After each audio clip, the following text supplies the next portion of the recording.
የእንግሊዝ ፕሪሚየር ሊግ 10ኛ ሳምንት ጨዋታዎች ትናንትናም እንደዚሁ ቀጥለዋል።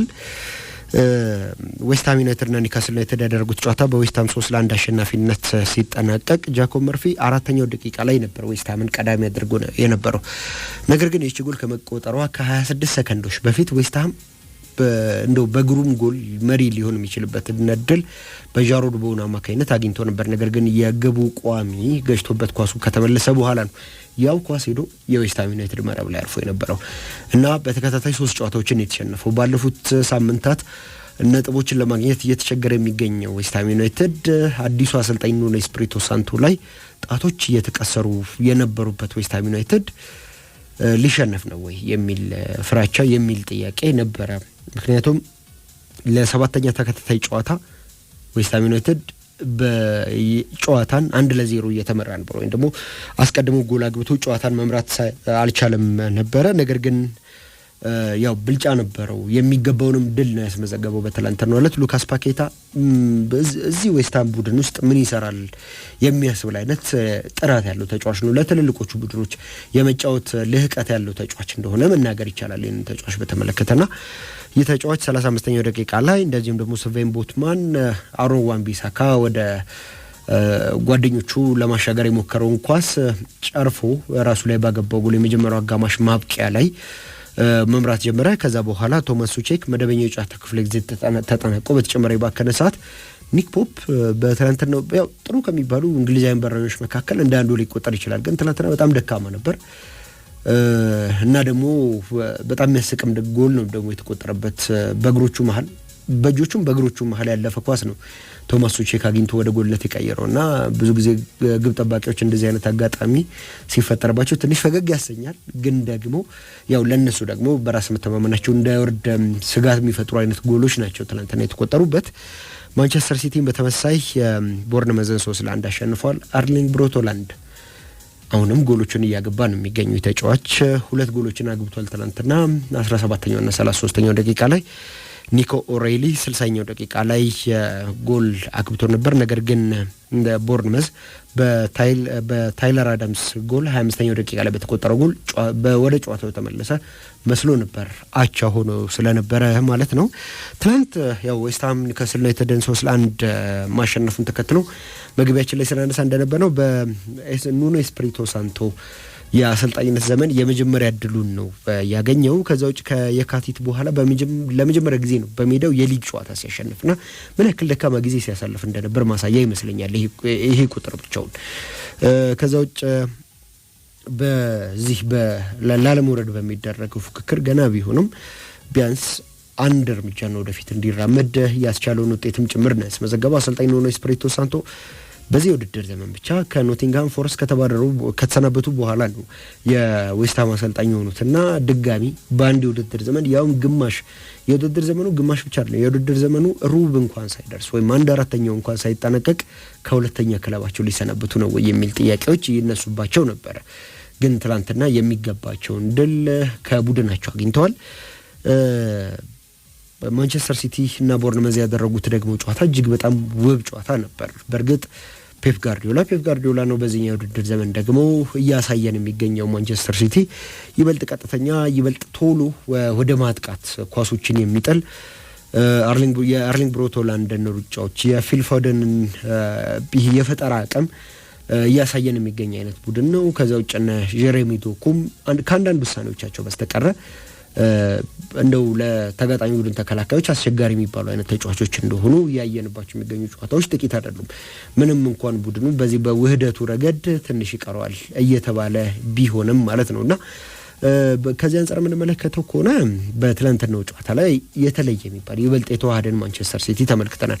ሪያን ቼርኪ በጉዳት ባልነበረባቸው ጊዜያት ላይ ሲቲ ምን ያክል የእሱን የፈጠራ አቅም እንዳጣውን በትላንትናው ጨዋታ ላይ የታየባቸው አጋጣሚዎች ጥቂት አይደሉም። 2ቱን የአርሊንግ ብሮት ሃላንድ ጎሎች ያቀበለው እሱ መሆኑን ተከትሎ ማለት ነውና በጣም ኤክሳይቲንግ ቡድን ይሄ ለማየት የሚያጓጓ ለማየት የሚማርክ አይነት ቡድን ነው። በተለይ በማጥቃቱ ረገድ ያለው ከአርሊንግ ብሮት ሃላንድ በስተጀርባ ጀሬሚ ዶኩ ፊል ፎደን እንደዚሁም ደግሞ ሪያን ቼርኪ የነበራቸው ቅንጅት ከዛ ውጭ ፊል ፎደን ሪያን ቼርኪ እና ኒኮ ጎንዛሌዝ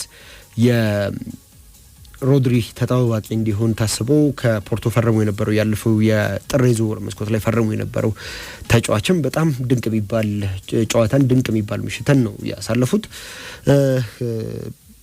17ኛው ደቂቃ ላይ አርሊንግ ብሮት ሃላንድ ወደ ራሱ ሜዳ በጥልቀት ተመልሶ በማደራጀት ያስጀመረውን ኳስ የቦርንመዝን ተከላካዮች እስከ መሀል ሜዳ ምናልባትም ደግሞ ከመሀል ሜዳም አልፎም ጭምር ነበር ይሄ ጎል ሲቆጠር ወደ ማንቸስተር ሲቲ የሜዳ ክልል ተስበው ገብተው ነበር የቦርንመዝ ተከላካዮችና ከበስተጀርባቸው የሚተውትን ቦታ እንግዲህ ያስበው ያንን ቦታ ነው ራያን ቸርኪ በቀላሉ ተመልክቶ ለአርሊንግ ብሮት ሃላንድ ኳስ አቀብሎት ፍጥነትና ጉልበቱን በደንብ የሚተማመነው ሃላንድ ያንን ኳስ ወደ ጎልነት ቀይሮ ቡድኑን መሪ ያደረገው። ጎል ቢገባባቸውም ፕሬስ ማድረጋቸውን ይበልጥ ገፍተው ማጥቃታቸውን የቀጠሉት የቦርንመዝ ተጫዋቾች አቻ ለመሆን 8 ደቂቃ ብቻ ነበር ያስፈልጋቸው። 25ኛው ደቂቃ ላይ አሌክስ ስኮት ከግራ ማዕዘን ያሻማውን ኳስ ጂያንሉዊጂ ዶናሩማ በትክክል ማጽዳት ወይ ደግሞ ማራቅ ሳይችል ቀርቶ አሜሪካዊ ታይለር አዳምስ ወደ ጎልነት ቀይሮታል። አሜሪካዊ አማካይ በእንግሊዝ እግር ኳስ ታሪክ በእንግሊዝ እግር ኳስ ከ70 በላይ ጨዋታዎችን አድርጓል ለሊድስ እና ለቦርንመዝ ማለት ነው። በፕሪሚየር ሊግም በጥሩ ማለፍ ውድድሮችም ምናምን አጠቃላይ ማለት ነው። ግን በእነዚህ ጨዋታዎች እስከ ትላንትና ድረስ ምንም ጎል አላገባም ነበር። ለመጨረሻ ጊዜ ተጫዋች በክለብ ደረጃ ጎል ያስቆጠረው ጥር 2021 ላይ ነበር። ያን ጊዜ የአርቢ ላይፕዚግ ተጫዋች ነበር። ከዛ በኋላ ጎል አላገባም በክለብ ደረጃ። ምን ያክል ከጎል የራቀ አይነት ተጫዋች እንደሆነ ማሳያ ነው። ትናንትና ለቦርንመዝ የመጀመሪያ ጎሉን ያገባው 33ኛው ደቂቃ ላይ ሌላ የቦርንመዝ ሃይላይን ወይም የቦርንመዝን ተከላካዮች በጣም ወደፊት ገፍቶ የመጫወትና ከበስተጀርባቸው የሚተውትን ክፍት ቦታ የመከላከል ድክመትን ያሳየ ጎል ነው ሃላንድ ያስቆጠረው። በጨዋታው ድንቅ ጥምረት የነበራቸው ኒኮ ጎንዛሌዝ፣ ፊል ፎደን እና ራያን ቸርኪ የተቀናጁበትን ኳስ ራያን ቸርኪ ለሃላንድ ከተከላካዮች ጀርባ ጥሎለት ኖርዌይ አጥቂ ያው ፍጥነቱን ተጠቅሞ እንደዚሁም ደግሞ በዚህ ውድድር ዘመን አንድ ጨምሮ የመጣው ነገር አለ። ይሄ የቴክኒክ ክህሎቱንና አጠቃላይ ከዚህ ከቡድን ጋር የቡድን የጨዋታ መንገድ ውስጥ መሳተፍን ወደኋላ ተመልሶ ኳሶችን መንጠቅ ማደራጀት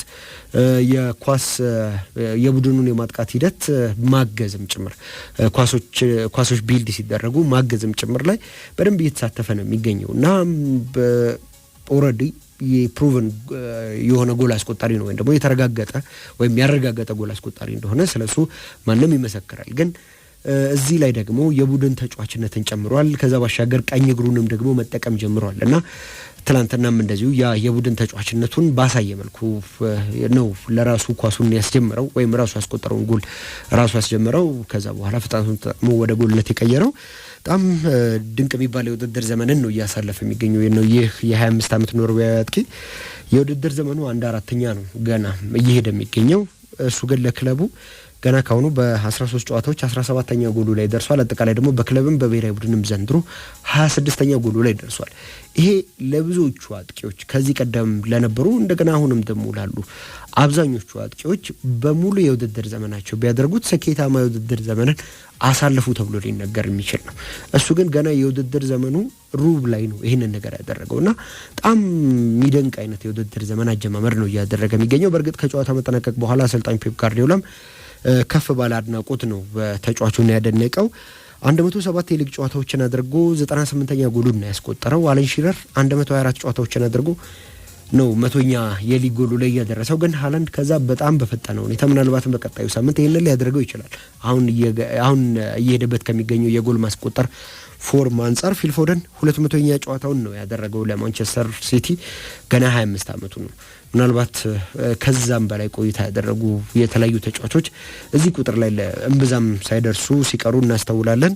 ቸርኪ፣ ዶኩ አይነት ተጫዋቾች ከአርሊንግ ብሮት ሃላንድ ጀርባ እየተጫወቱ መሆኑን ደግሞ ስናስብ በዚህ ውድድር ዘመን ማብቂያ ላይ ስለሱ ጎሎች ብዛት እንግዲህ እንዴት ልናወራ እንደምንችል መገመት ከወዲሁ ቀላል ይመስለኛል።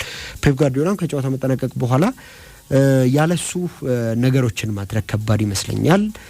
አሁን ያለው ተጽዕኖ ወይም ቡድናችን እንዲያሸንፍ ያለው ተጽዕኖ ሜሲና ክርስቲያኖ ሮናልዶ በምርጥ ጊዜያቸው ላይ እንደነበሩት አይነት ተጽዕኖ ነው ያሳረፈ የሚገኘው የሚል አስተያየትን እንደዚሁ ሰጥቷል። ሲቲ አሁን 19 ነጥብና 12 ጎል ይዞ ሁለተኛ ደረጃ ላይ ነው የሚገኘው።